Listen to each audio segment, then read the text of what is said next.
Hello everyone, welcome to Unacademy. Let's crack UPSC CSC Hindi. मैं रिंकू सिंह स्वागत करती हूँ आप सब लोगों का। Good evening all of you. और आज हम लोग जीएस पेपर 1 का वर्ल्ड हिस्ट्री कवर कर रहे हैं। और वर्ल्ड हिस्ट्री का जो सिलेबस है, तो उस सिलेबस में आप सबसे पहले आ जाता है जैसे औद्योगिक क्रांति और राजनीतिक दर्शन। औद्योगिक क्रांति, राजनीतिक दर्शन, प्रमुख क्रांतियाँ।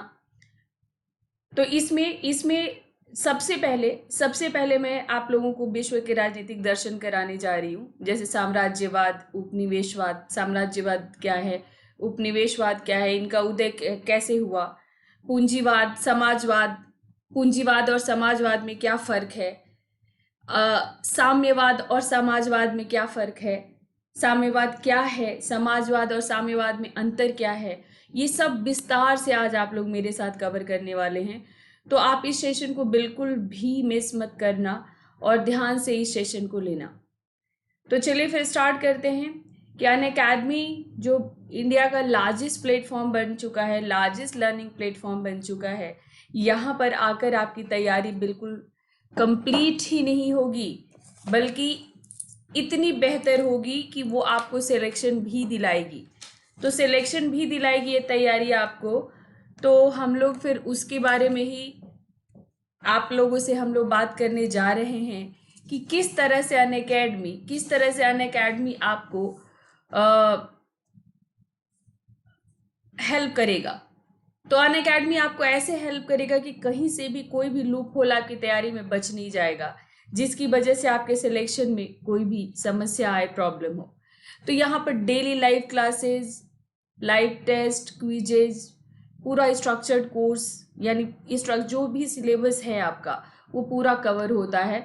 और एक बार आप मेरे जैसे कोर्स से आप अनअकैडमी पर आते हैं, एक बार अनअकैडमी के भीतर आपको एक्सेस मिलता है, तो आप वहाँ पर जितने भी एडुकेटर्स हैं उन सबको आप पढ़ पाते हैं, सबको ही। तो यहाँ पर आने के लिए सबसे पहले आपको एक लर्निंग ऐप डाउनलोड करना पड़ेगा। और यहाँ पर जैसी लर्निंग ऐप डाउनलोड करोगे, कोर्स सेलेक्ट करोगे, आपको ये सभी एडुकेटर्स देखने लग जाएंगे। इनके स्पेशल क्लास जिसे हम कहते हैं, कोई कई सारी फ्री की क्लासेस भी आपको मिल जाती हैं। और इनके बहुत सारे कोर्सेज जो अनअकैडमी पर हैं, उनको पढ़ने के लिए आपको सब्सक्रिप्शन लेना पड़ता है। तो इनको पढ़ने के लिए आपको सब्सक्रिप्शन लेना पड़ेगा। और ये सब्सक्रिप्शन लेने के लिए आपको पे करना पड़ेगा। लेकिन सबसे ज़रूरी बात है, जो सबसे इम्पॉर्टेंट बात है, वो ये है कि अनअकैडमी ने इसको ईएमआई पर पेमेंट कर दिया है। और ईएमआई इतनी कम है कि आपको पता भी नहीं चलेगा कि कब आपका पूरा का पूरा पे हो गया, आपको पता भी नहीं चलेगा।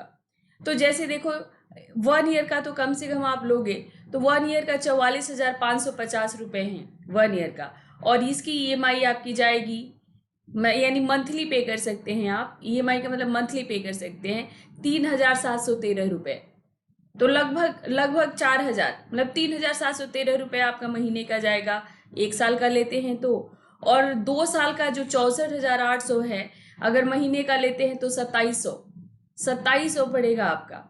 और 3 साल जिनको 2023-24 में एग्जाम देना है, तो जो 3 साल का लेते हैं उनको तो 2,250 रुपये पड़ेगा। सिर्फ 2,250 रुपये में आप जो है हर महीने 2,250 रुपये पे करके आप 3 साल तक अनअकैडमी के साथ पढ़ते रहेंगे। बस इसके लिए आपके पास क्रेडिट कार्ड होना चाहिए, क्रेडिट कार्ड होना चाहिए। बाकी बहुत सारे लोग अनअकैडमी से जुड़कर कई तरह की बातें करने लगे हैं, आप उन सब बातों में मत आना। और रिंकू लाइव कोड है मेरा, रिंकू लाइव कोड के साथ आपको अनअकैडमी पर आना है।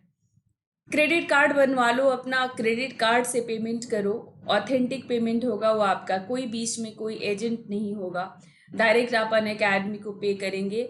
और यहाँ पर सब कुछ रिफंड भी किया जाता है, सब कुछ आपको रिफंड इन द सेंस कि अगर आप मतलब इंस्टॉलमेंट पेमेंट करते हैं और आप बहुत जल्दी उसमें जैसे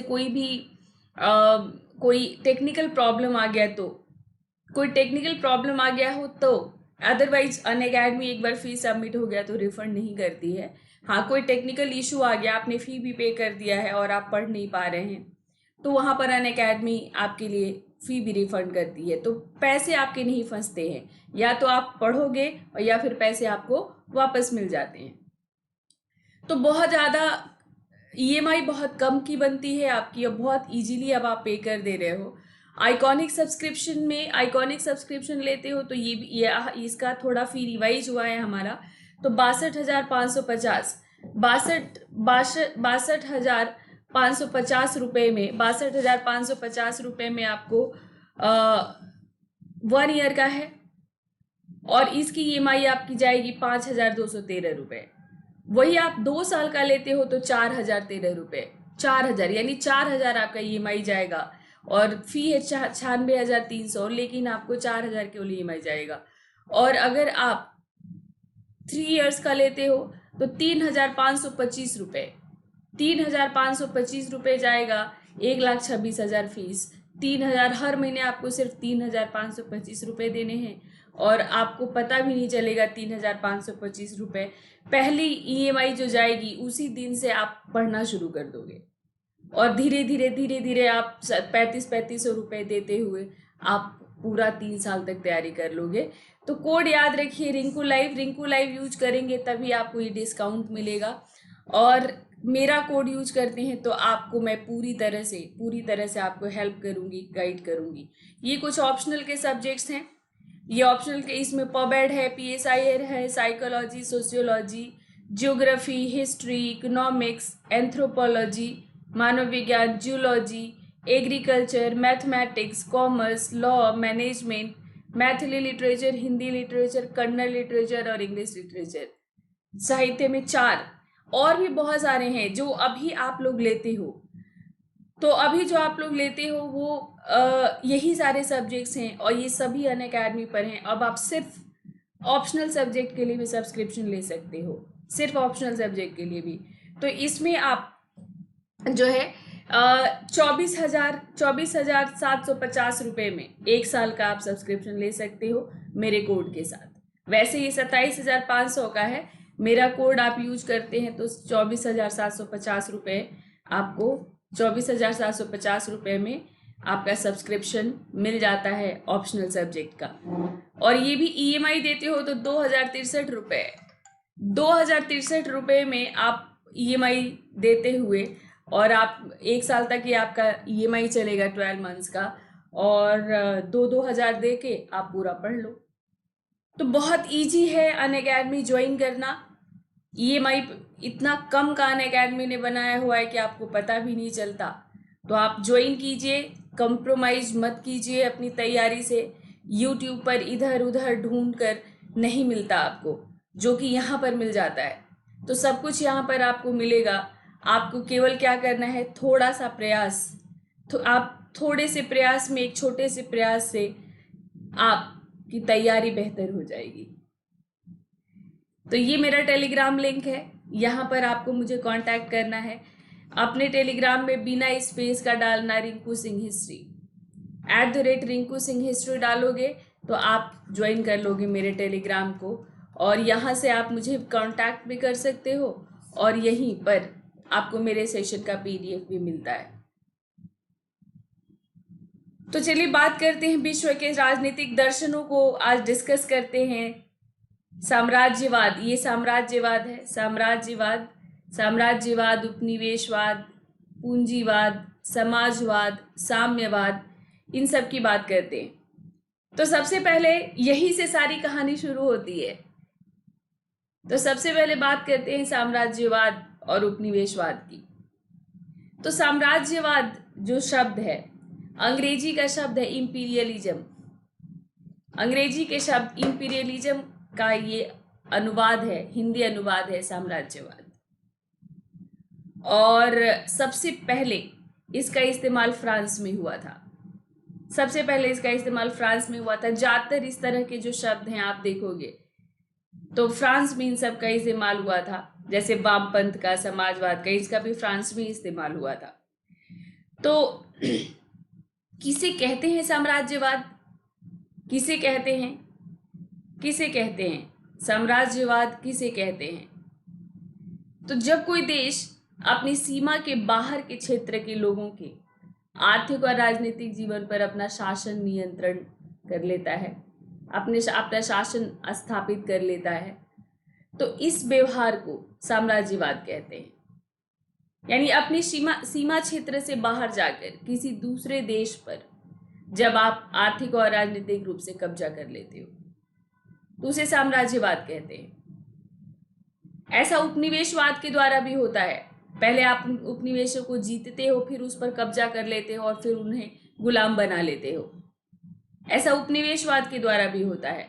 तो उपनिवेशवाद और साम्राज्यवाद में अंतर क्या है? आपके भी मन में ये आ रहा होगा कि फिर उपनिवेशवाद में भी यही होता है। तो दोनों में मुख्य अंतर क्या है? तो साम्राज्यवाद तब होता है जब कोई देश अपनी शक्ति का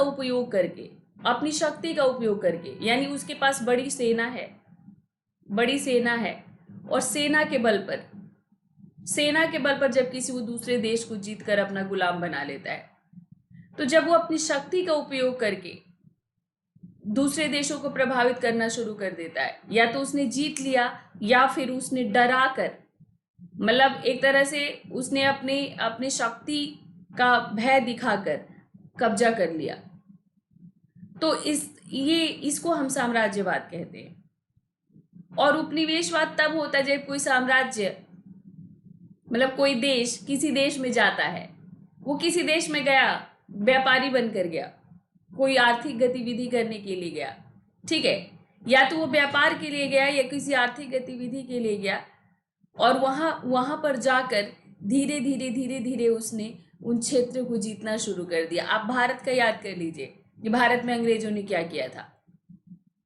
तो व्यापारी बनकर आए थे और उन्होंने धीरे धीरे भारत को जीत लिया था। तो बिल्कुल यही होता है, और वो इस मतलब क्षेत्र को जीतता है और यहाँ पर बसना शुरू कर देता है।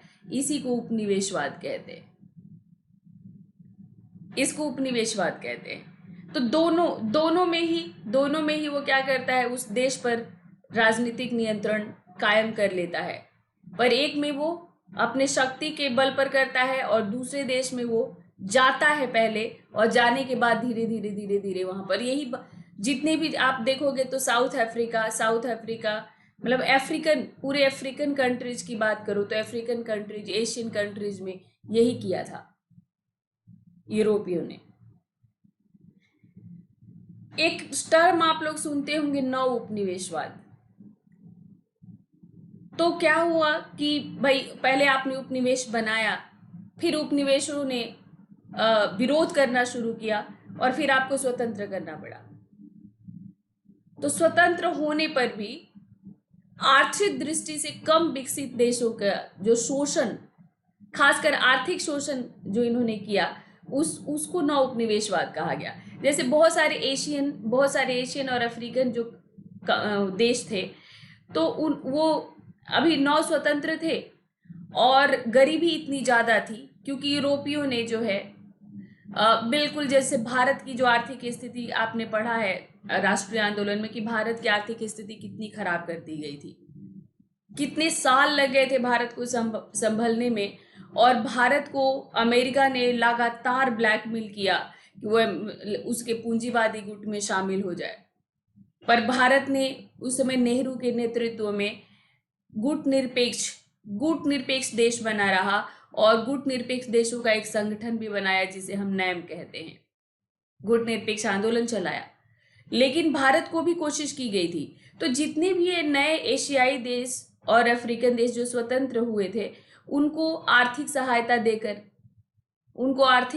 देकर उनके यहाँ पर बड़े बड़े उद्योग धंधों को स्थापित करके वहां पर अपना वर्चस्व स्थापित करना, उनके राजनीतिक फैसले को प्रभावित करना, ये सब इन्होंने यूरोपियन देशों ने शुरू कर दिया था, पूंजीवादी देशों ने। तो इसको नव उपनिवेश कहा गया। इसे डॉलर साम्राज्यवाद, आर्थिक साम्राज्यवाद आदि नामों से भी जाना जाता है। तो भारत इसमें कभी शामिल नहीं हुआ और उसने अपने साथ साथ कई देशों को शामिल किया जो इसमें शामिल नहीं हुए, पर बहुत सारे गरीब देशों को उन्होंने प्रभावित कर भी लिया था। तो नव उपनिवेशवाद इसी को कहा गया। किस तरह से शुरू हुआ ये साम्राज्यवाद और उपनिवेशवाद कैसे शुरू हुआ? तो एक हमें दिखता है पहले का, 16वीं 18वीं शताब्दी से पहले का। तो उसमें जो है, उसमें उन लोगों ने यूरोप यूरोप के देशों में ही किया। तो वो यूरोप के देशों में जैसे उस समय जो सबसे आगे थे वो स्पेनिश थे। तो स्पेन ने किया, पुर्तगाल ने किया, अंग्रेजों ने किया। तो ये लोग वहां पर यूरोपियन देशों पर इन्होंने किया। तो बाद में जो है, बाद में इन लोगों ने क्या हुआ था कि 19वीं सदी के अंत तक ये फिर से उभरा था। जैसे पहले तो 16वीं 18वीं शताब्दी के बीच में इन लोगों ने जो है, मतलब पुर्तगाल, स्पेन, इंग्लैंड, हॉलैंड, फ्रांस, इन्होंने बड़े बड़े औपनिवेशिक साम्राज्य स्थापित किए थे। उस समय अमेरिका पर भी इनका ही नियंत्रण था। तो ये 16वीं चरण से शुरू होता है। ये 16वीं शताब्दी से ये चरण शुरू होता है। और दूसरा जो आता है वो 19वीं सदी से शुरू होता है। और इसके इसके जो मूल में जो कारण थे, मूल में कारण क्या थे कि एक कारण तो ये हो गया था कि भाई सी रूट खोज दिया गया। भारत का जो समुद्री, भारत तक पहुंचने के लिए समुद्री मार्ग का खोज पुर्तगाल ने कर लिया। उसके पहले वो यूरोप में कर रहे थे। और दूसरा दूसरा कारण क्या हुआ कि मतलब इस समय औद्योगिक क्रांति हो गई। तो साम्राज्यवाद का दो चरण देखने को मिलता है। एक आप याद रखिएगा, एक 16वीं से 18वीं सदी के बीच, 16वीं से 18वीं सदी के बीच इस समय भी यही सब पुर्तगाल, स्पेन, ये सब ज्यादा, स्पेन उसमें सबसे आगे था। पुर्तगाल, स्पेन, इंग्लैंड, हॉलैंड, फ्रांस, इन लोगों ने किए। और इसमें यूरोपियन, जो कमजोर यूरोपियन देश थे उनको ही अपने अधीन रखा ज्यादातर। तो अमेरिका में को इन सब ने मिलकर अपना उपनिवेश बनाया था। पर 1875 के आसपास प्रारंभ होकर 1914 तक फिर जो साम्राज्यवाद की स्थापना हुई उसको हम नव साम्राज्यवाद कहते हैं, नव साम्राज्यवाद। और ये औद्योगिक क्रांति का परिणाम था। जितने भी औद्योगिकृत पूंजीवादी देश थे, जितने भी, उन्होंने दुनिया के बाकी जितने भी वो भाग थे जहां पर औद्योगिक क्रांति नहीं हुई थी, वहां पर उन्होंने अपना नियंत्रण स्थापित किया, अपना बाजार बनाने के लिए, कच्चे माल की प्राप्ति के लिए। और उसी क्रम में भारत भी बना था, उसी क्रम में। ठीक है। तो भारत में तो उसके पहले अगर ब्रिटिश आ गए थे, ब्रिटिश भारत में उसके पहले आ गए थे। लेकिन और बाकी बहुत सारे देश जो शामिल हुए, रसिया, जर्मनी, इटली, ये लोग जो शामिल हुए वो इसके बाद शामिल हुए थे, वो इसके बाद हुए थे। भारत में तो वो 18वीं शताब्दी में ही आ गए थे। ये मतलब आप ये समझ लो कि 16वीं से 18वीं शताब्दियों के बीच ही, मतलब 1498 में वो हो गया था। तो भारत में तो यहीं पर आ गए थे। तो भारत में इस समय ये यहीं आ गए थे। और बाकी जो देश इस होड़ में शामिल हुए, मैं उसकी बात कर रही थी। बाकी सारे जो देश इस होड़ में शामिल हुए 19वीं शताब्दी में, तो एक इसी को नौ साम्राज्यवाद कहा गया, नौ साम्राज्यवाद। इन देशों के अलावा जो बाकी देशों ने शुरू किया और जो छीना झपटी शुरू हुई, इसी का परिणाम था प्रथम विश्व युद्ध। प्रथम विश्व युद्ध इसी का परिणाम था। तो इसके पीछे मूल कारण रहा वो औद्योगिक क्रांति रही। औद्योगिक क्रांति, क्योंकि भारी मुनाफा कमाने के लिए पूंजीपतियों ने दो रास्ते अपनाए थे उस समय। अधिक से अधिक उत्पादन करना और मजदूरों को कम से कम मजदूरी देना। क्योंकि अगर ये मजदूरों को मजदूरी देंगे और ज्यादा मजदूरी देंगे तो इनको कोई बेनिफिट नहीं होगा, कोई फायदा नहीं होगा इनको, अगर मजदूरों को ये मजदूरी ज्यादा देते हैं तो इसलिए इन्होंने ऐसा रास्ता अपनाया कि कम से कम मजदूरी देकर ज्यादा उत्पादन किया जाए और मुनाफा कमाया जाए। तो अब हुआ ये कि जैसे मान लो इंग्लैंड ने अपने देश में किया, तो अगर जैसे कम मजदूरी अगर आप दोगे, तो भाई जो बहुसंख्यक जनता है उसकी क्रय शक्ति कम होगी। आपको जितना पैसा मिलेगा उसी हिसाब से तो आप खर्च करोगे। तो आप उत्पादन तो बहुत ज्यादा कर रहे हो, एकदम भर गया है बाजार आपका, लेकिन क्रय शक्ति है ही नहीं। क्रय शक्ति इनकम से आता है, आप मजदूरी दे ही नहीं रहे हो। तो अब इस उत्पादन को खपाने के लिए, अब इस मतलब अब वहां मतलब भाई बहुसंख्यक जनता, हर जगह की बहुसंख्यक जनता गरीब होती है।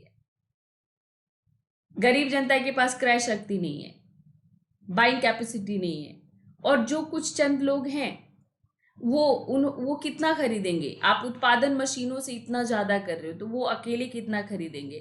तो अब इस सरप्लस प्रोडक्शन को खपाने के लिए इन लोगों ने बाजारों की तलाश शुरू कर दी। बाजारों की तलाश। अब ये बाजार इनको, बाजार भी कैसे चाहिए थे? मुक्त वाले, मुक्त बाजार चाहिए थे। ज्यादा इनको निर्यात शुल्क नहीं देना था।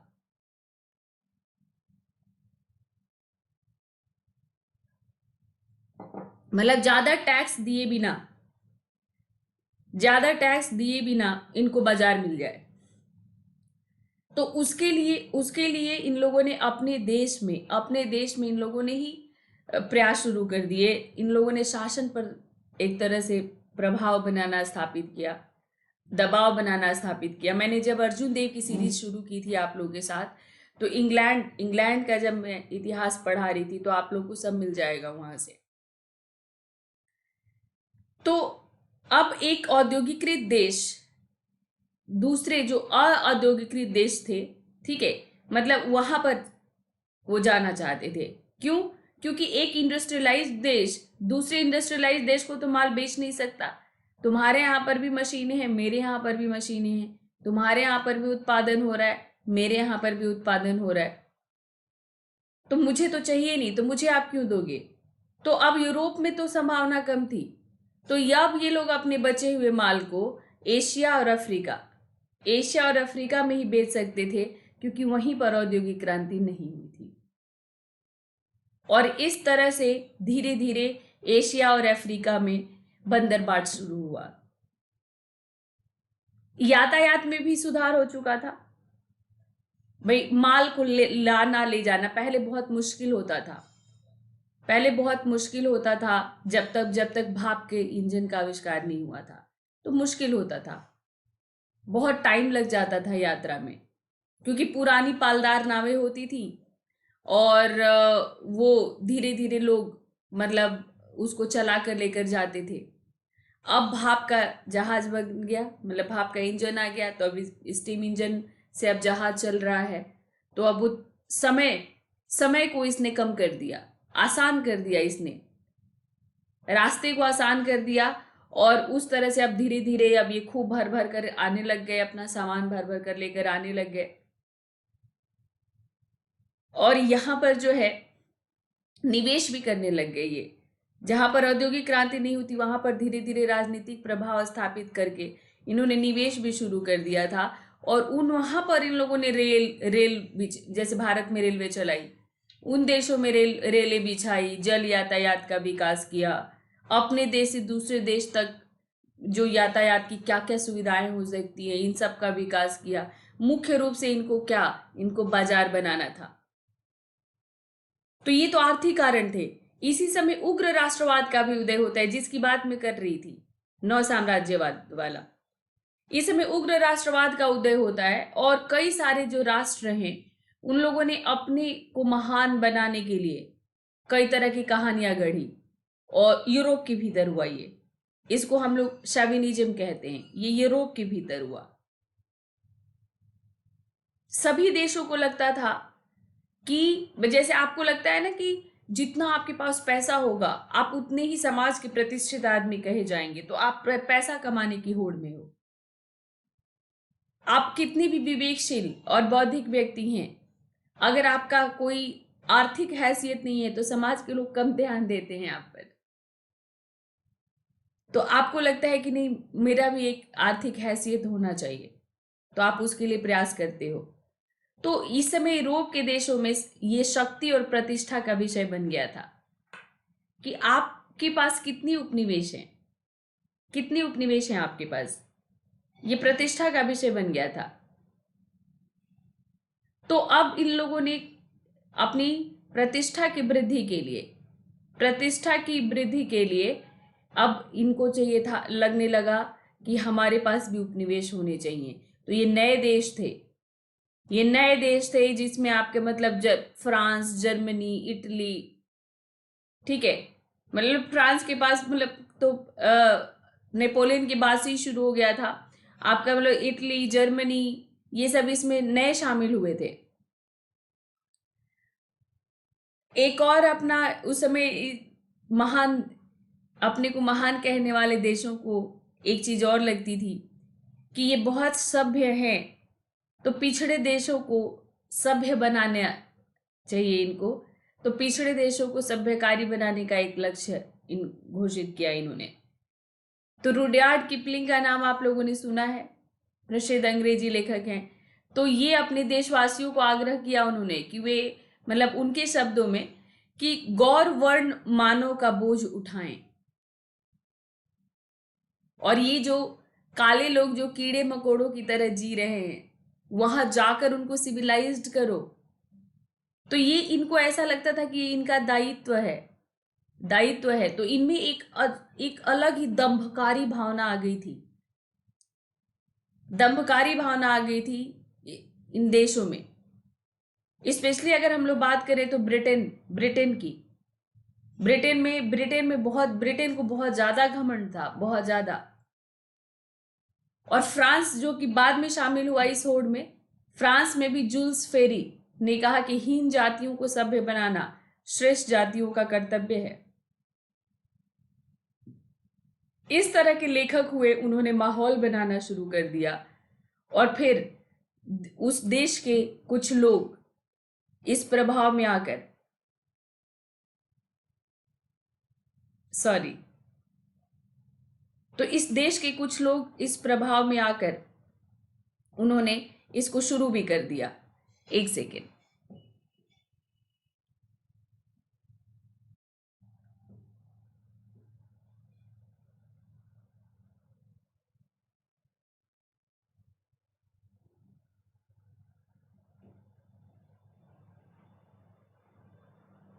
हाँ जी, तो अभी एक सेकेंड के लिए लाइट चली गई थी, तो मैं चेक कर रही थी कि आप लोग देख पा रहे हैं नहीं इस सेशन को। तो एक इनकी दंभकारी भावना ने भी इसके पीछे काम किया, और इसमें ईसाई मिशनरियों की बहुत महत्वपूर्ण भूमिका रही। इनको तो एक धुन था कि पूरे विश्व में ईसाइयत का प्रचार किया जाए। मुझे तो आज तक ये समझ में नहीं आया कि अगर आपको अपना धर्म अच्छा लगता है, तो आप ये क्यों चाहते हो कि सभी लोग आपके धर्म को माने। आप अपने धर्म में आस्था रखते हुए आप ईश्वर की प्राप्ति के लिए प्रयास कीजिए, आपके ही तरीके को हर कोई माने, ये क्यों आप चाहते हो। तो ये एक अजीब सा एक भावना है, और मुझे लगता है कि इसके पीछे भी कहीं ना कहीं एक अहमवादी भावना काम करता है, और आप चाहते हो कि आपका जो तरीका है, आपका जो वर्शिप स्टाइल है, वो पूरी दुनिया माने। तो इसमें ईसाई धर्म वाले सबसे कट्टर लगते हैं मुझे, सबसे ज्यादा कट्टर। तो ईसाइयत मतलब ईसाई धर्म के प्रचार के लिए जो ईसाई मिशनरियां थी, उनकी महत्वपूर्ण भूमिका रही कि आप दूसरे देशों में जाओगे तभी तो प्रचार होगा। तो ये लोग एशिया और अफ्रीका के जो लोग थे, उनको मतलब उनको सभ्य बनाने के लिए उनको ईसाई बनाना अपना राष्ट्रीय कर्तव्य मानते थे। ये कहते थे कि ईसा ने कहा है, गॉड ने कहा है कि करो। और इसमें बहुत सारे खोजी दुस्साहसी टाइप के धर्म प्रचारक होते थे, और कुछ ऐसे खोजी होते थे जिनको यात्रा का शौक होता, जो एडवेंचरस जर्नी किया करते थे। वो किसी न किसी ऐसे तट पर पहुंच जाते थे, किसी न किसी तट पर पहुंच गए। पहुंचने के बाद देखा कि अच्छा ये देश ऐसा है, जैसे कोलंबस और वास्को डी गामा ऐसी एडवेंचरस लोग कहे जाएंगे। तो इनको तो भेजा गया था। कई ऐसे यूरोप में लोग थे जो खुद ही निकल जाते थे। आज भी बहुत आप देखते हैं कि पश्चिम के लोग जंगलों में निकल जाते हैं, जंगलों में निकल जाएंगे, पहाड़ों पर निकल जाएंगे, ये इस तरह के काम करते रहते हैं। तो इस तरह के जितने भी एडवेंचरस लोग थे, धर्म प्रचारक, वो ऐसे चले जाते थे किसी भी देश में, एशियन किसी कंट्री में चले गए, अफ्रीकन कंट्री में चले गए, घूम के आए और आकर अपने देश में बताया कि वहां पर ये आर्थिक स्कोप है, आकर अपने देश में बताते थे अपने देश के लोगों को कि वहां पर ये इसकी खेती ज्यादा होती है, वहां का जलवायु ऐसा है, वहां का राजनीतिक स्थिति ऐसा है। एक तरह से ये फीडबैक देते थे, होमवर्क करके आते थे, और फिर व्यापारी फिर वहां पर जाते थे, और व्यापारी जब जाते थे तो फिर देश शासन भी फिर उसमें दिलचस्पी लेना शुरू करता था। ईस्ट इंडिया कंपनी आप देख सकते हैं, भारत को हमेशा एग्जाम्पल में रख के देखिए।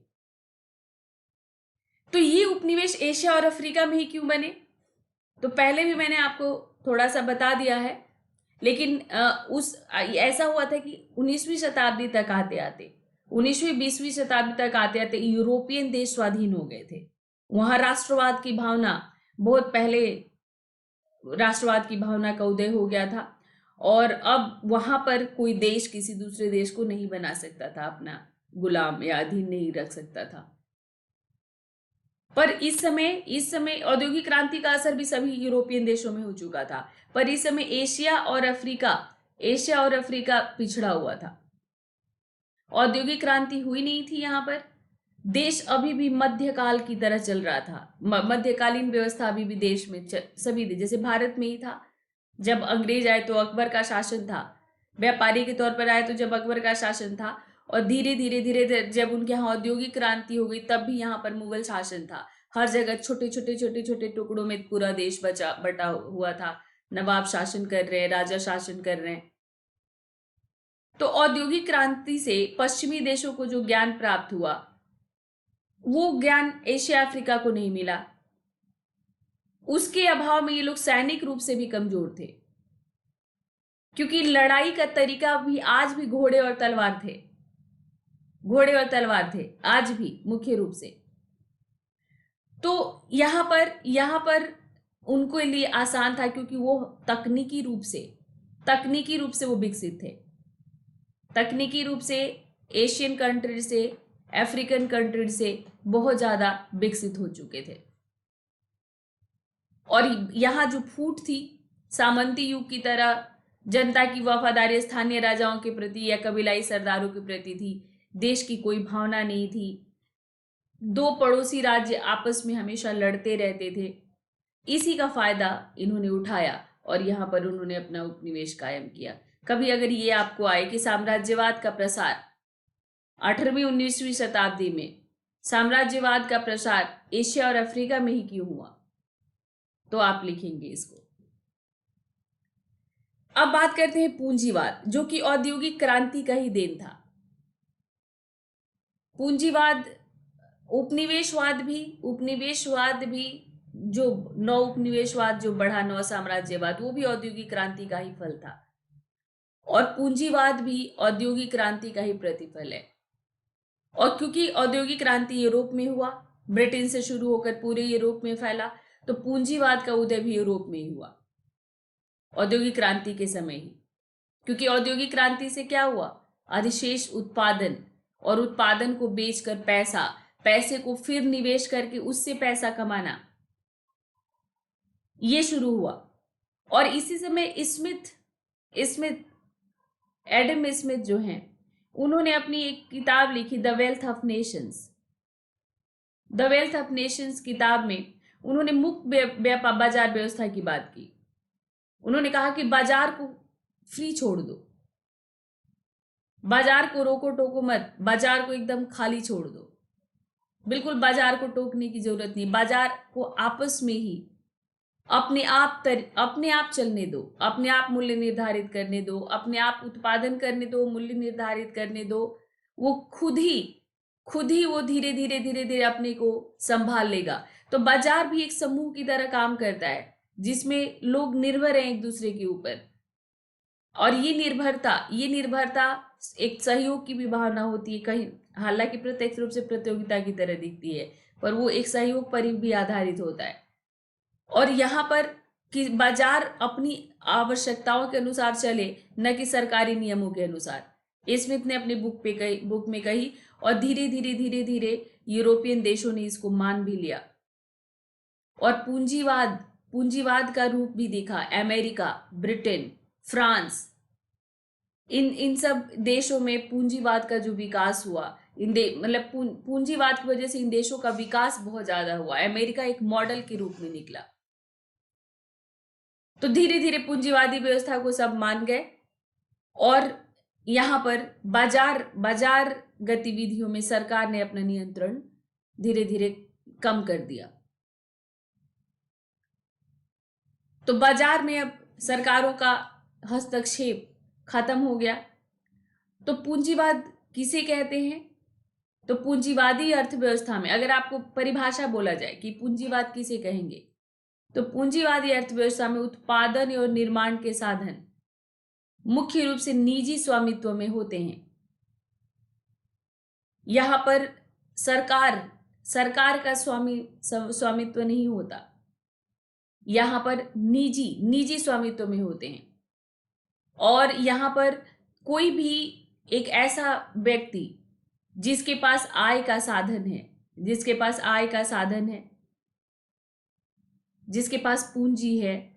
पास पूंजी है, वो फैक्ट्री खोलेगा, उत्पादन करेगा। अगर पूंजी है तो वो पूंजी को निवेश करेगा। फैक्ट्री खोला उसने, उत्पादन करेगा, फिर उस उत्पादन को वो बेचेगा, बाजार में बेचेगा और उसका मूल्य भी वो खुद ही निर्धारण करेगा और बाजार की आवश्यकता के अनुसार उत्पादन करेगा, बेचेगा। तो ये इस फैक्ट्री पर, इस पूंजी पर, इस उत्पादन पर पूरा स्वामित्व किसका है? तो उस व्यक्ति का है। ये पूरा स्वामित्व उस व्यक्ति का है। वो व्यक्ति ही अब मालिक है। अब वहां पर जो उत्पादन का कार्य करते हैं उनका काम, वो अपने मेहनत, अपने श्रम के बदले में उनको पैसा दिया जाता है और बाकी उत्पादन पर उनका कोई उत्पादन पर उनका कोई अधिकार नहीं है। वो सिर्फ जाते हैं, अपना निर्धारित काम करके आते हैं। उनका इस पूंजी पर, फैक्ट्री पर, उत्पादन पर और उत्पादन से बाजार में बेचकर जो लाभ हुआ, उस लाभ पर उनका कोई अधिकार नहीं है। तो ये इसी को निजी स्वामित्व कहा गया। निजी स्वामित्व। तो पूंजीवादी अर्थव्यवस्था में निजी स्वामित्व होता है और सरकार को बाजार नियंत्रित करने में सरकार की कोई खास भूमिका नहीं होती। सरकार बाजार को मुक्त छोड़ देती है। तो पूंजीवाद की विशेषताएं क्या होती हैं? कब कहते हैं कि अर्थव्यवस्था पूंजीवादी है? कब कहते हैं कि ये अर्थव्यवस्था पूंजीवादी है? तो उत्पादन के जो साधन है ये निजी हाथों में हो गए। आर्थिक व्यवस्था का निर्माण बाजार सिद्धांतों और उसके मांग की आपूर्ति के नियमों के द्वारा होता है। मतलब जो भी बाजार में किस तरह के नियम बनेंगे, मूल्य निर्धारण क्या होगा, अगर मांग ज्यादा है तो मूल्य बढ़ा दिया जाएगा। मांग अगर कम है तो मूल्य घटा दिया जाएगा। तो ये सब, इसकी स्वतंत्रता बाजार को होती है, वहां सरकार नहीं करती। और अधिकतम लाभ कमाना ही मुख्य लक्ष्य होता है। अधिकतम लाभ कमाना। अब वो उस लाभ को कमाने के लिए तरह तरह की नीतियां ये व्यापारी वर्ग, पूंजीपति वर्ग अपनाता है, बनाता है। सॉरी। लेकिन अधिकतम लाभ कमाना मुख्य लक्ष्य है। और पूंजीवादी व्यवस्था में ग्राहक संप्रभु होता है। ग्राहक पर आप दबाव नहीं डालोगे कि तुमको यही खरीदना है। अब ग्राहक अपने पसंद की वस्तु खरीदेगा। और ये जितने भी ये पूंजीवादी लोग हैं, मतलब व्यापारी वर्ग जो है, वो ग्राहकों के पसंद और नापसंद पर कड़ी निगरानी रखता है। निगरानी मतलब सुपरवाइज और निगरानी शब्द सही नहीं है। आप ये कह सकते हो कि वो देखते रहते हैं। दिलचस्पी, ग्राहकों की दिलचस्पी देखते रहते हैं कि ग्राहकों की दिलचस्पी किस में हो रही है, तो वो वैसे ही उत्पादन करते हैं। और कई बार ये क्या करते हैं कि क्रिएट करते हैं, ये क्रिएट करते हैं। जैसे मैगी, मैगी क्या मैगी मैगी आज बच्चे खाना नहीं खाते, मैगी दे दोगे तो खा लेंगे, मैगी में उन्हें ऐसा स्वाद आता है। तो मैगी एक ऐसी चीज है कि कहीं से भी जरूरत की चीज नहीं है ये, दाल रोटी की तरह। लेकिन अब मैगी आपको हर घर में मिलती है, हर घर में आपको मैगी मिलती है। तो ये क्या किया गया, ये क्रिएट किया उन्होंने, मैगी का एड दिखा दिखा कर, एडवर्टाइजमेंट कर करके उन लोगों ने इसको बच्चों में इतना लोकप्रिय बना दिया कि अब बच्चों को मैगी मैगी एकदम अमृत की तरह लगती है। और धीरे धीरे बड़े भी खाने लग गए, फटाफट बन जाती है। तो इसमें ये क्रिएट भी करते हैं, अच्छी अच्छी तरह के जो है एडवर्टाइजमेंट बनाकर, ऐड बनाकर टीवी पर दिखाते हैं, टीवी पर होर्डिंग्स लगाते हैं, लोगों की नज़र में उसको उसको एकदम से क्या करते हैं, बसा देते हैं। हर कोई फिर देखने लगता है कि अरे यार आजकल ये बहुत ही इसका ऐड आ रहा है, ट्राई करके देखते हैं। तो ग्राहकों की पसंद नापसंद का विशेष ध्यान रखा जाता है और उनकी रुचियों को बदला भी जाता है, बाजार उनकी रुचियों को प्रभावित भी करता है। इसीलिए प्रियंका चोपड़ा को, दीपिका पादुकोण को, अभी जैसे मतलब ऐसे लोगों को जो बहुत पॉपुलर हैं उनको इस्तेमाल किया जाता है किसी चीज का प्रचार करने के लिए। अच्छा, प्रियंका चोपड़ा ने किया तो आपको भी करना है, सलमान खान ने किया तो आपको भी करना है। तो ये पूंजीवाद की विशेषताएं होती हैं कि वो अधिकतम लाभ कमाने के लिए वो ग्राहकों पर, क्योंकि बाजार वही है तो ग्राहक ही संप्रभु है, और ग्राहकों में आवश्यकता पैदा करना, उनकी आवश्यकता के अनुसार उत्पादन करना, नई आवश्यकताएं पैदा करना, उनकी रुचियों को बदलना, ये सब पूंजीवादी व्यवस्था में चलता रहता है। पूंजीवाद का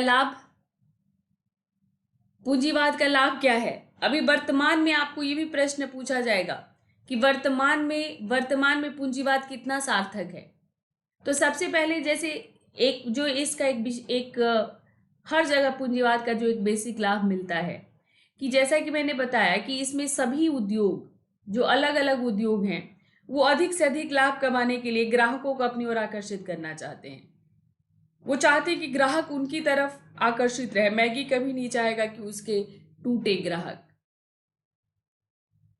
तो ये क्या करते हैं कि सभी जितने भी उद्योग हैं, जितने भी, तो अब एक आइसक्रीम है मान लो, तो ये आइसक्रीम आपको कितने सारे अभी इसमें आ गए हैं। अमूल है, क्वालिटी है, मदर डेयरी आ गया इसमें, और इसमें एक सबसे जो वो वादीलाल है। अब ये सब क्या सारे के सारे आइसक्रीम ही बना रहे, तो अब इनके बीच कंपटीशन बढ़ गया है, इन उद्योगों के बीच प्रतिस्पर्धा होती है कि सबसे ज्यादा हमारे आइसक्रीम बिके, हमारा आइसक्रीम मार्केट में बिके सबसे ज्यादा। तो इससे क्या हो जाता है कि जब कंपटीशन इनके बीच बढ़ता है तो ये बेस्ट प्रोडक्ट बनाना शुरू करते हैं, और साथ में इनको कई बार प्राइस भी अपना प्राइस भी ड्रॉप करना पड़ता है। तो इसकी वजह से ग्राहकों को कम कीमत पर अच्छी सुविधा मिल जाती है हर क्षेत्र में। तो ये एक लाभ है। और फिर ये कंपनीज नए नए उत्पाद बनाती रहती हैं, तो ग्राहकों को नए नए उत्पाद मिलते रहते हैं। भाई क्वालिटी किस तरह से अपना बाजार कायम रखेगा, तो अपना बाजार कायम रखने के लिए उसको नए नए प्रोडक्ट बनाने होंगे ताकि वादीलाल उसको डिफीट न कर दे। सुना है ना आप लोगों ने क्वालिटी, वादीलाल, इन सब आइसक्रीम्स को।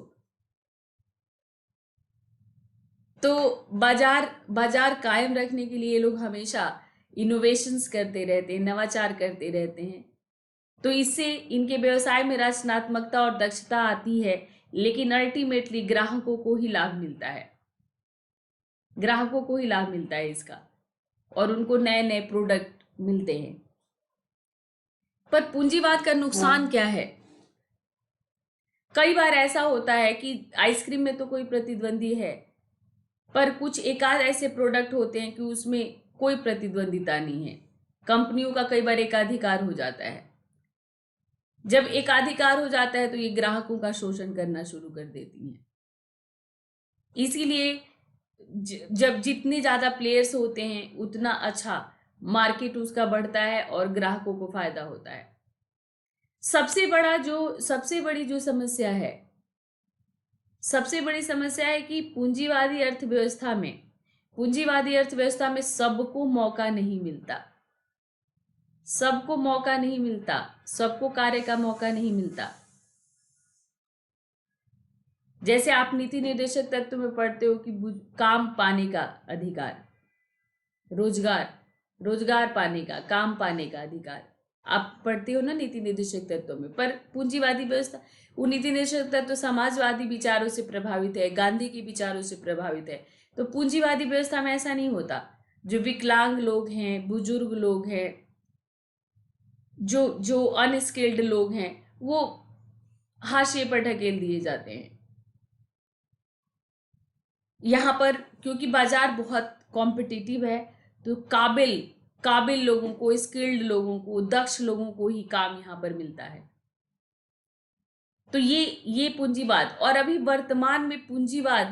वर्तमान में आप ये समझ लो कि अभी मैंने कुछ दिन पहले, आप भी पढ़ना, बीबीसी पर जो वो राजन थे, उनका पूरा नाम क्या था, आरबीआई के जो गवर्नर थे, रघुराम राजन। तो रघुराम राजन का इंटरव्यू पढ़ रही थी मैं।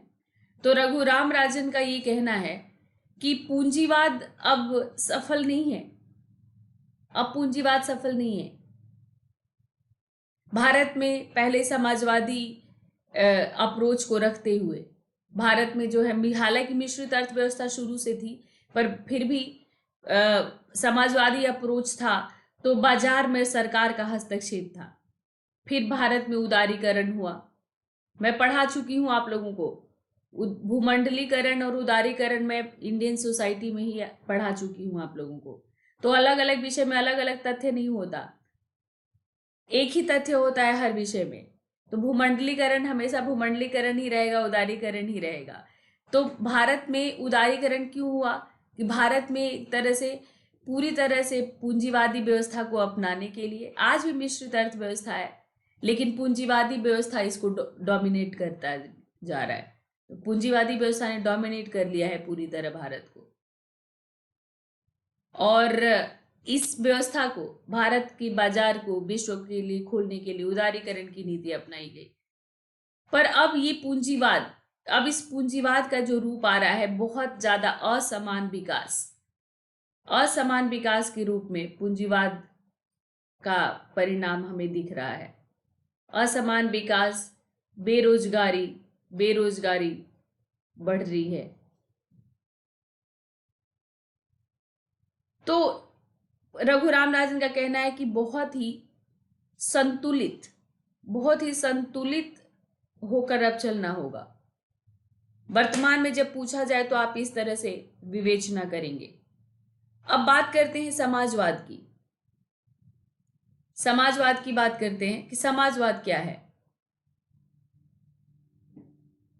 तो यह, इसके पीछे भी औद्योगिक क्रांति ही है।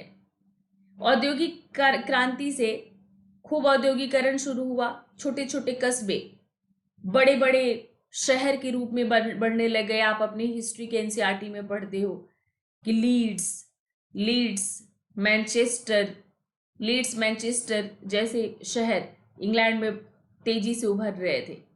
तो शहरीकरण तेजी से बढ़ रहा था, जो मतलब एक तरह से जो पारंपरिक समुदाय था वो टूट रहा था।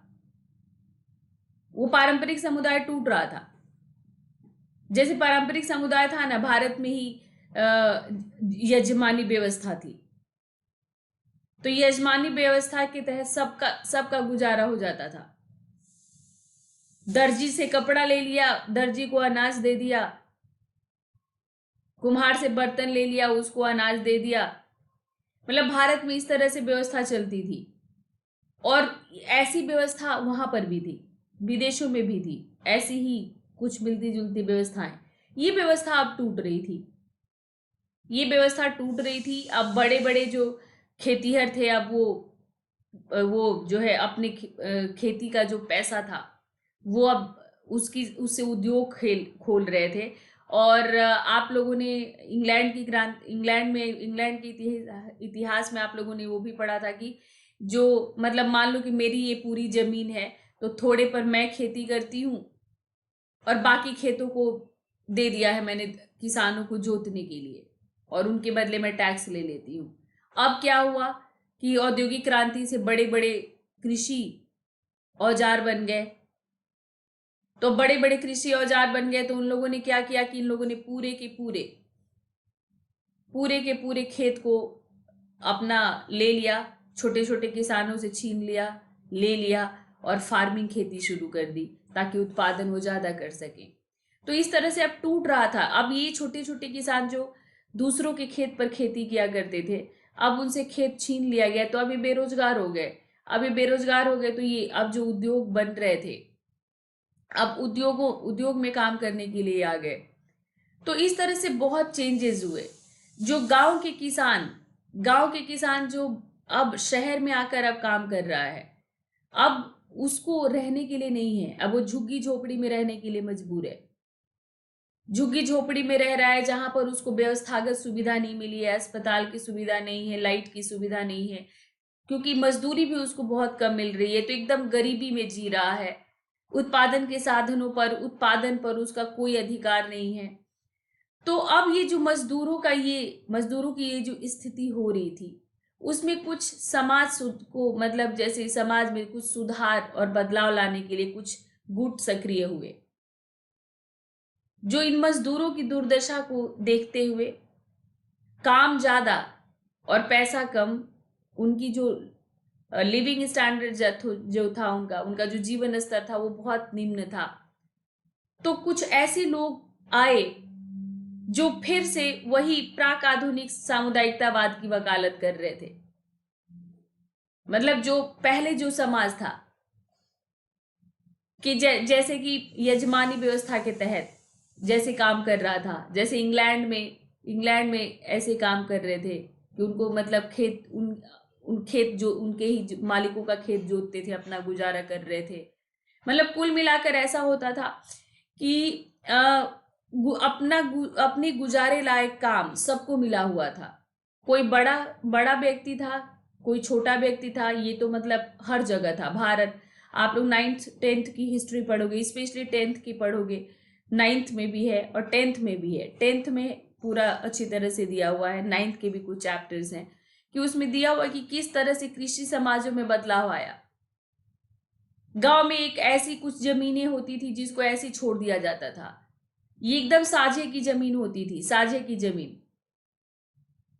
एक पोखर खोद दिया गया है इसमें, और पूरी जमीन ऐसी पड़ी हुई है, लोग वहां पर बैठते हैं, उनके पशु नहाते हैं, लोग ये आम के पेड़ हैं या फिर बरगद पीपल का पेड़, नीम का पेड़ लगा दिया जाता था, लोग उसके छाए में आराम कर रहे हैं। तो ये सामुदायिक ये जो जमीनें होती थी वो लोगों को एक तरह से आश्रय दिया करती थी। अब क्या हुआ कि धीरे धीरे इस सामुदायिक संपत्ति खत्म हो गई और इसको बिल्कुल नाप लिया गया, पुराना खसरा निकाल कर कि किसके उसमें था, तो कुछ इनमें आया तो इन्होंने ले लिया, कुछ इन्होंने ले लिया, कुछ इन्होंने ले लिया, कुछ इन्होंने ले लिया। अब ये बच गया, बस ये बच गया। अब मतलब चारागाह भूमि तक हम पड़ने लग गई। तो अब लोग फिर से उसी समाज में, उसी समय में जाने की वकालत करने लग गए। जैसे आज भी कबीलाई समाज में साझे की संपत्ति होती है और उत्पादन को सबको व्यक्ति की क्षमता अनुसार बांट दिया जाता है। तो ये जो है ये विचारधारा, इस तरह की विचारधारा ही साम्यवादी कहलाई। यही विचारधारा साम्यवादी और समाजवादी कहलाई। साम्य और समाजवाद में भी फर्क पढ़ेंगे। तो समाजवादी व्यवस्था में क्या होता है जब ऐसे लोग बाहर आगे आए जो फिर से ऐसे ही सामुदायिकतावाद की बात करने लग गए, तो उन लोगों ने अपनी विचारधारा में अपने ये एक आर्थिक आर्थिक विचारधारा है, और इसमें जो है उन्होंने कहा कि धन संपत्ति का जो स्वामित्व है और जो वितरण है वो समाज के नियंत्रण के अधीन हो, समाज के नियंत्रण के अधीन हो, न कि किसी निजी स्वामित्व में हो। निजी स्वामित्व में नहीं होना चाहिए, ये समाज के नियंत्रण में होना चाहिए और सबका इस पर समान रूप से अधिकार होना चाहिए, व्यक्ति की आवश्यकता के अनुसार इस पर होना चाहिए, इन्होंने कहा। तो आर्थिक, सामाजिक और वैचारिक प्रत्यय के तौर पर समाजवाद निजी संपत्ति पर आधारित अधिकारों का विरोध करता है। न सामाजिक दृष्टि से ठीक है, न आर्थिक दृष्टि से ठीक है, वो निजी स्वामित्व का ये विरोध करता है। और तो अब आपको सबसे पहले आपके भीतर एक जिज्ञासा आएगा कि पूंजीवाद और समाजवाद में अंतर क्या है, पूंजीवाद और समाजवाद में क्या अंतर है। तो इसमें जो मुख्य अंतर है, मुख्य अंतर, तो एक तो पहला आपका यह है कि बाजार में सरकारी हस्तक्षेप की सीमा का है, कि पूंजीवाद में सरकारी हस्तक्षेप नहीं है। मैंने आपको पढ़ाया द वेल्थ ऑफ नेशन में स्मिथ ने क्या कहा था कि बाजार को खुला छोड़ दो। तो पूंजीवाद में सरकार का कोई नियंत्रण नहीं, और समाजवाद में बाजार पर नियंत्रण होता है। जैसे भारत में उदारीकरण से पहले था, पूरे जैसी आजादी मिली थी बैंकों का राष्ट्रीयकरण किया गया था, बैंकों का राष्ट्रीयकरण किया गया था, काश्तकारी अधिनियम पास किया गया था, जो मालगुजारी व्यवस्था के तहत सब कुछ मतलब अधिशेष जो जमीनें थी वो लेकर गरीब किसानों में बांट दिया गया था। कुछ मतलब क्योंकि नेहरू समाजवाद से प्रेरित थे और फिर उनकी बेटी इंदिरा थी, तो ये इस तरह के काम भारत में हुए और बाद में फिर धीरे धीरे निजीकरण कर दिया गया। पूंजीवादी व्यवस्था के लिए जैसे ही बाजार को खोला गया निजीकरण कर दिया गया। उदारीकरण को निजीकरण भी कहते हैं। तो समाजवाद में क्या होता है कि सरकार का बाजार पर नियंत्रण होता है, बाजार में का मूल्य भाव निर्धारित करना, कौन सा दाल कैसे बिकेगी, तेल कैसे बिकेगा, वो इसलिए मूल्य निर्धारित करती है सरकार ताकि सबको मिलता रहे। तो समाजवाद में क्या होता है कि गरीब लोगों को भी भोजन मिलता रहता है। पूंजीवाद में नहीं है। पूंजीवाद में मुख्य रूप से लाभ कमाने पर ध्यान दिया जाता है। इसमें समानता, गरीब जनता का कल्याण, समानता, इन सब से कोई लेना देना पूंजीवाद को नहीं है।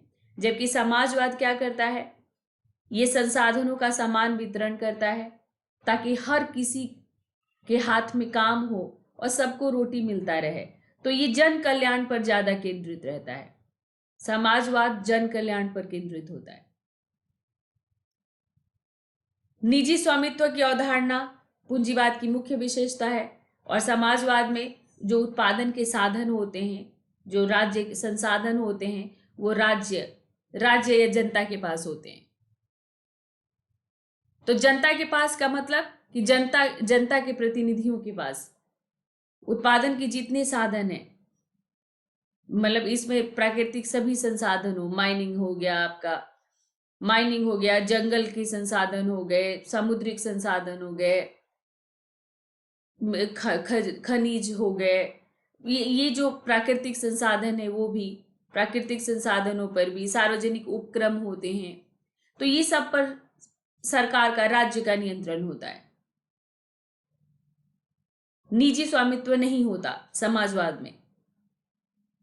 तो भारत में मिश्रित व्यवस्था इसीलिए कहते थे कि थोड़ा पूंजीवाद और थोड़ा समाजवाद, पूंजीवाद और प्लस समाजवाद, मिश्रित अर्थव्यवस्था इसी को कहते हैं।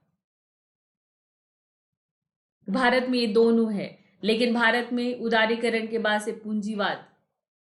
पूंजीवाद का बढ़ता जा रहा है। पूंजीवादी अर्थव्यवस्था में ग्राहकों को संप्रभु मानकर, भगवान मानकर, ग्राहकों को आकर्षित करके खूब इनोवेशंस किए जाते हैं। और समाजवादी अर्थव्यवस्था में ये देखा जाता है कि सभी के पास समान और पर्याप्त उत्पाद है कि नहीं। पूंजीवादी अर्थव्यवस्था में एक बार एप्पल का फोन जैसे आ रहा है, एक फोन जिससे बस आपको बात करना है, आपको मुख्य काम उससे है कि बात करना है। अब इसके अलावा मतलब मोबाइल से बहुत काम होने लग गया, मेन तो सारा काम कंप्यूटर वाला मोबाइल से होने लग गया, पर वो भी आपको 5-6 हज़ार में एक स्मार्टफोन मिल जाता है और एप्पल उसको 1.5 लाख में बेच रहा है। तो फर्क क्या है? तो उपभोक्तावाद की संस्कृति। तो ये पूंजीवादी व्यवस्था की देन है। जबकि सरकार, राज्य, समाजवाद में राज्य क्या करेगा कि एक ऐसा मोबाइल बनाएगा कि सबके लिए अफोर्डेबल हो, सस्ते दाम पर सबको वो मिल जाए। जैसे मान लो बीएसएनएल था, तो बीएसएनएल जो अब खत्म होता जा रहा है, ये सरकार का ही था कि बीएसएनएल सबको टेलीफोनिक सुविधा प्रदान करे, सबको मतलब वो मोबाइल पे कनेक्शन दे। ये तो बीएसएनएल अपना वो देता था।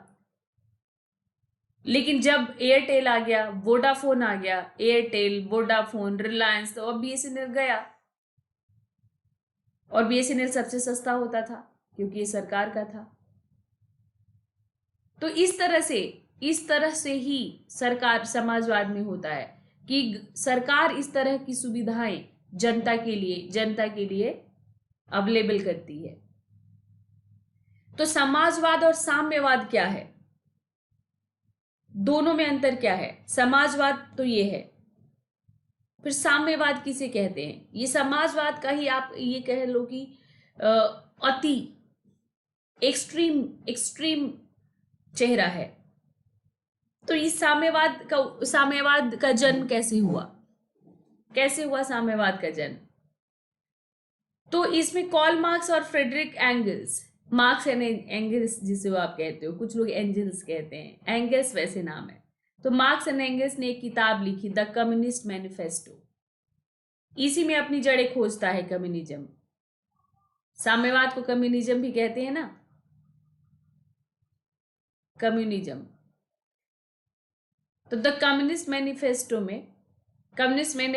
में ये विचार जो मार्क्स और एंगल्स ने दिया, ये भी मतलब औद्योगिक क्रांति से उत्पन्न पूंजीवाद से जो सामाजिक असमानता बढ़ी, उसी के परिप्रेक्ष्य में इन लोगों ने अपना विचार दिया था। तो ये ध्यान रखिएगा। तो इन लोगों ने कहा कि आर्थिक वर्गों के बीच एक संघर्ष होगा जो अनिवार्य रूप से पूंजीवादी लाइन टेढ़ी चलेगी, पूंजीवादी समाज के उत्पीड़न के माध्यम से सिर पर आ जाएगा।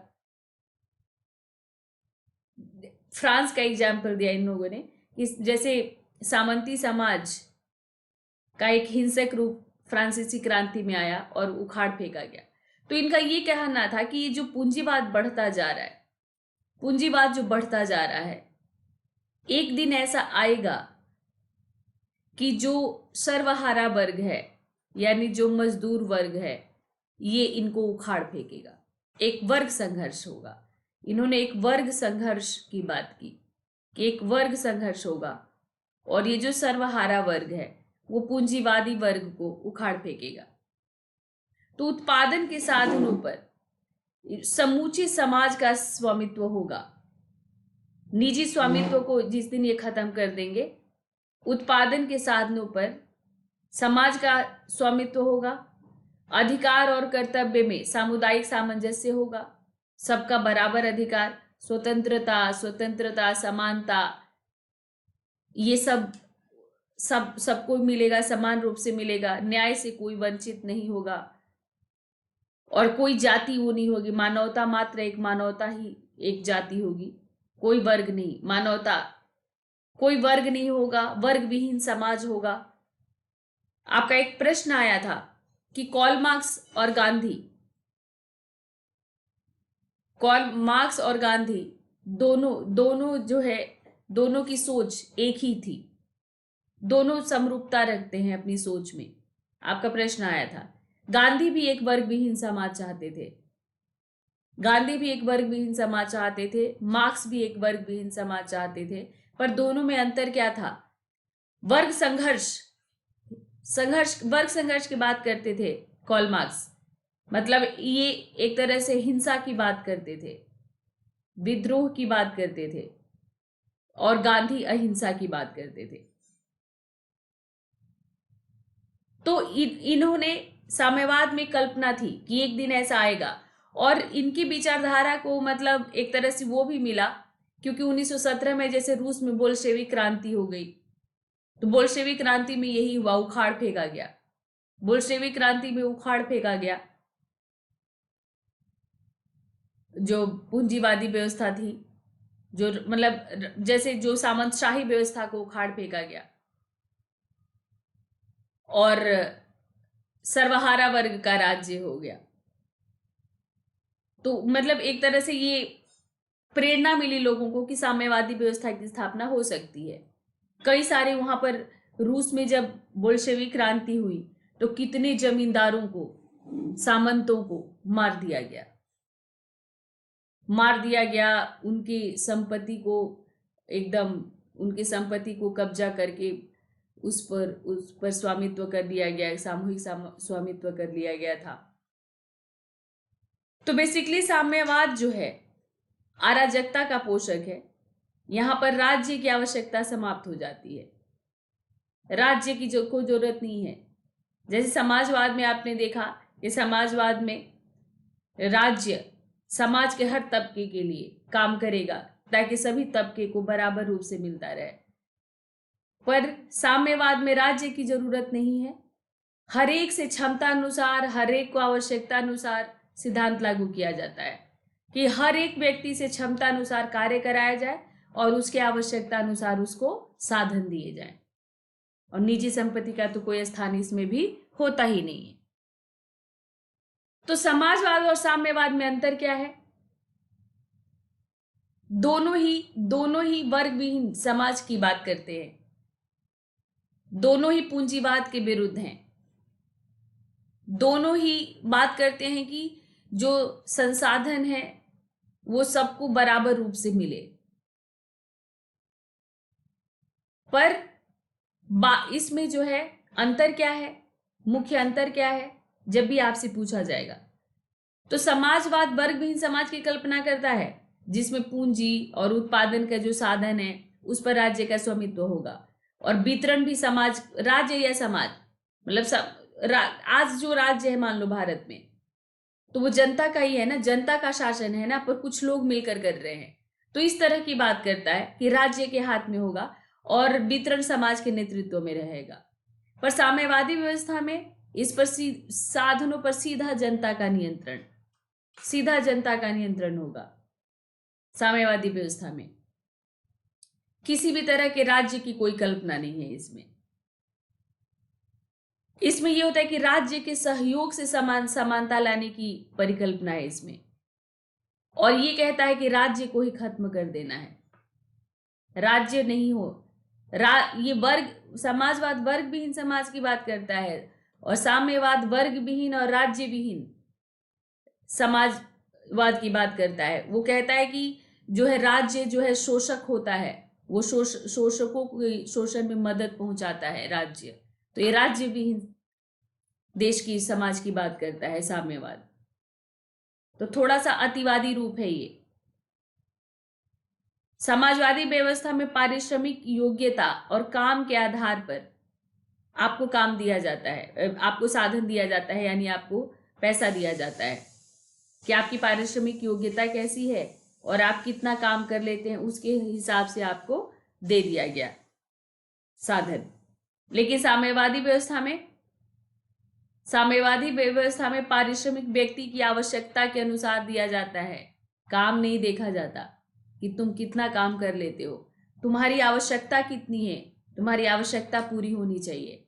तो साम्यवादी व्यवस्था में आपकी आवश्यकता को पूरा किया जाएगा, चाहे आप परिश्रम उतना कर पा रहे हैं या नहीं कर पा रहे हैं। जो समाजवाद है वो शांतिपूर्वक समानता के लक्ष्य को प्राप्त करना चाहता है, और साम्यवाद संघर्ष और क्रांति की बात करता है। इसीलिए इनको वामपंथ भी कहा जाता है। समाजवाद जो है वामपंथी, तो ये तो सब फ्रांसीसी क्रांति से आया था ना। फ्रांसीसी क्रांति से आया था ये। जो राजा के लेफ्ट में बैठे वो लेफ्टिस्ट कहलाए। तो लेफ्ट में राजा के विरोधी बैठे थे और राइट में राजा के सपोर्टर बैठे थे। तो इसीलिए वो वामपंथ शब्द आया। लेकिन जो है वामपंथ में समाजवादी से ज्यादा ये संघर्ष और क्रांति वाले आ जाते हैं। इनको माओवादी भी कहते हैं, क्योंकि माओ से तुंग जो थे उन्हीं से माओवादी। तो ये कम्युनिस्ट कहे गए, बेसिकली ये कम्युनिस्ट कहे गए, क्योंकि ये संघर्ष और क्रांति की बात करते थे कि संघर्ष और क्रांति के माध्यम से समानता आएगा। और समाजवाद शांतिपूर्वक समानता की बात करता था। तो समाजवाद एक आर्थिक प्रणाली है कि किस तरह से राज्य की ऐसी व्यवस्था हो कि सबको समुचित तरीके से संसाधन मिलता रहे, सबकी आवश्यकता पूरी होता रहे। और साम्यवाद एक राजनीतिक प्रणाली भी है।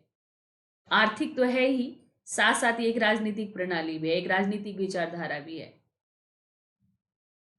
और बात किया जाता है कि एक क्रांति के माध्यम से राज्य को खत्म कर दिया जाएगा और जनता का शासन। और जनता में भी किसका? मजदूर वर्ग का शासन होगा।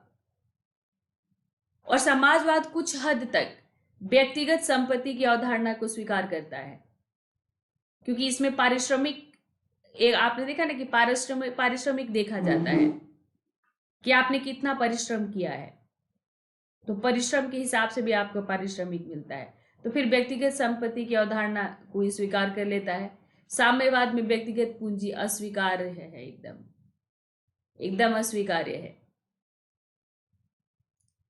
तो समाजवाद के साथ पूंजीवाद का अस्तित्व हो सकता है, किंतु साम्यवाद में पूंजीवाद एकदम असंभव है, एकदम असंभव है। जबकि आजकल उल्टा हो रहा है। चीन ने पूंजीवादी व्यवस्था अपना ली है, क्योंकि बहुत गरीबियां हो गई थी, लोग भूखों मर रहे थे वहां पर। तो चीन ने अपना लिया है, रूस ने अपना लिया है। धीरे धीरे साम्यवाद खत्म होता जा रहा है। अपने अतिवादी स्वरूप के कारण धीरे धीरे साम्यवाद खत्म हो रहा है, जबकि समाजवादी व्यवस्था कई देशों में चल रही है, भारत में भी अभी है ही। तो कम्युनिस्ट में क्या फर्क है? आपको एक दिमाग में एक चीज आ रहा होगा कि आखिर कम्युनिस्टों के यहां पर कैसे चलता है शासन। तो कम्युनिस्ट देशों में शासकों का चुनाव जनता नहीं करती, एक पार्टी करती है। एक पार्टी करती है कि जैसे चीन में है, तो वहां पर जनता नहीं करती कि शासन कौन करेगा, उसमें जनता की कोई भागीदारी नहीं है। पार्टी डिसाइड करती है कि कौन शासन करेगा। इस तरह से वहां पर शासन चलता है। और पार्टी कम्युनिस्ट पार्टी होती है, और वो ये देखती है कि कौन कौन किस में प्रतिनिधित्व की क्षमता है। तो थोड़ा थोड़ा सा ये जो है, मतलब एक तरह से नागरिक स्वतंत्रता थोड़ी कम होती है साम्यवाद में। तो चीन, इसमें कुछ साम्यवादी देशों की बात कर रही हूं मैं, जैसे चीन है। तो चीन में माओ से तुंग ने 1949 में चीन की सत्ता अपने हाथ में ली थी और साम्यवाद की स्थापना की थी। पीपल्स रिपब्लिक ऑफ चाइना घोषित किया था चीन को, और एक पार्टी का शासन यहाँ पर उस समय से जो जारी हुआ आज तक कायम है। और शी जिनपिंग ने तो कहते हैं कि जब तक वो अब जिंदा है तब तक चुनाव ही नहीं होगा। उन्होंने तो और चेंज कर दिया है, उसको जिनपिंग थॉट भी कहा जाने लग गया है। तो जब तक वो जिंदा है अब तो बदलेगा भी नहीं, वो वही रहेंगे। तो ये एक पार्टी का शासन मतलब चल रहा है अभी तक चीन में। पर चीन में अब आलोचक ये कहते हैं कि चीन पूरी तरह पूंजीवादी रास्ते पर चल रहा है। चीन ने क्या किया कि चीन ने जो है चीन ग्रोथ एक आपका चीन में जो है एक नाम आता है डोंग शाओपिंग का। डोंग शाओपिंग, इनके बारे में पढ़ना आप। तो डोंग शाओपिंग ने क्या किया कि माओवादी विचारधारा यानी माओसे के विचारधारा से थोड़ा अलग आकर इन्होंने ग्रोथ को सबसे ऊपर रखा। ग्रोथ होना चाहिए, देश का ग्रोथ होना चाहिए। माओ से तुंग ने कहा कि सब मजदूरों का कल्याण हो, मतलब सबको बराबर हक मिले, समतावादी समाज हो।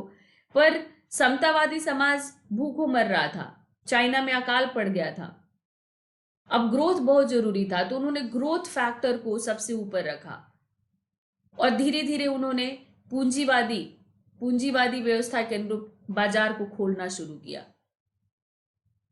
बाजार को खोलना शुरू किया, देशों से निवेश मंगाए, देशों से निवेश मंगाए, फिर निवेश हुआ वहां पर, और अब फिर धीरे धीरे चाइना का इतना इंडस्ट्रियलाइजेशन हुआ कि चाइना अब का माल हर देश में बेच रहा है और धीरे धीरे एक ऐसा पूंजीवादी ये शक्ति बन गया है। चाइना पूंजीवादी शक्ति नहीं, पर चाइना पूंजी के बल पर ही एक शक्ति बन गया, पैसे से ही शक्ति आती है और चाइना के पास इतना पैसा आ गया है कि अब वो अमेरिका को भी झुकाने के लिए तत्पर है। तो अब चाइना में सिर्फ नाम का ही कम्युनिज्म रह गया है। आलोचक कहते हैं कि नाम का चाइना में जो है जो वहाँ के एंटरप्रेन्योर हैं उन लोगों को भी अब वहां पर जैसे पूंजीवादी क्योंकि शुरू हुआ तो वहां पर पूंजीवादी वर्ग भी पैदा हो गया है, पूंजीवादी वर्ग पैदा हो गया है, वहां पर मध्यम वर्ग पैदा हो गया है, मध्यम वर्ग भी वहां पर पैदा हो गया है जो उपभोक्तावाद की संस्कृति में विश्वास करता है, और जो वहां पर एक अब निम्न, जाहिर है कि ये वर्ग आ गया है तो वहां पर एक निम्न वर्ग है ही, वहां पर एक निम्न वर्ग है ही। तो अब वहां पर वर्ग भी बन चुका है, वर्गीय समानता जिसकी बात माओ से तुंग कहते थे वो खत्म हो चुका है, पूंजीवादी व्यवस्था वहां पर बढ़ता जा रहा है चाइना में। तो अब वहां पर एक तरह से कम्युनिज्म केवल नाम का रह गया है कि वहां का शासन कम्युनिस्ट सरकार चलाती है, बस यही रह गया है कि शासन कम्युनिस्ट सरकार चलाती है बस। और यही अगर समाजवाद की तरफ, समाजवादी व्यवस्था के तहत काम करते हो तो शायद पूंजीवादी व्यवस्था को अपनाते हुए भी वो समतावादी समाज को शायद मेंटेन करके रख पाते। तो ये ऐसा है कि साम्यवादी बहुत व्यवहारिक वो नहीं माना जाता है। ये लुभाता जरूर है गरीब व्यक्तियों को, जैसे भारत में नक्सलवाद चल रहा है तो गरीबों को लुभाता है, गरीबों को तुरंत आकर्षित करता है कि एक ऐसी व्यवस्था की स्थापना जहां पर कोई बड़ा छोटा नहीं है, पर ये फीजिबल नहीं है, ये संभव नहीं हो पाता है, ये संभव नहीं हो पाता है। वहां पर यहाँ पर जो है रूस में भी लेनिन को एक पार्टी बनानी पड़ी थी क्योंकि एकदम से जनता सीधा प्रत्यक्ष शासन नहीं कर सकती, उनको भी पार्टी बनानी पड़ी थी। चीन में भी पार्टी है और पूंजीवादी व्यवस्था के तहत धीरे धीरे चीन भी ढलता जा रहा है।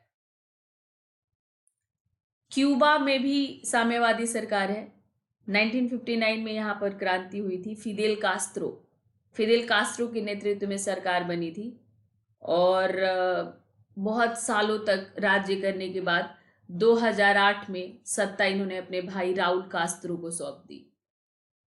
कई प्रतिबंध झेलने पड़े लेकिन ये कम्युनिज्म के रास्ते पर चलता रहा। लाओस है, नॉर्थ कोरिया भी एक साम्यवादी देश कहा जाता है, लेकिन वहां पर अभी जो किम जोंग है वो किम जोंग अपने को साम्यवादी नहीं, अपनी खानदान के किसी का नाम लेता है और कहता है कि हम उनके उस पर चलते हैं, उनके रास्ते पर चलते हैं हम।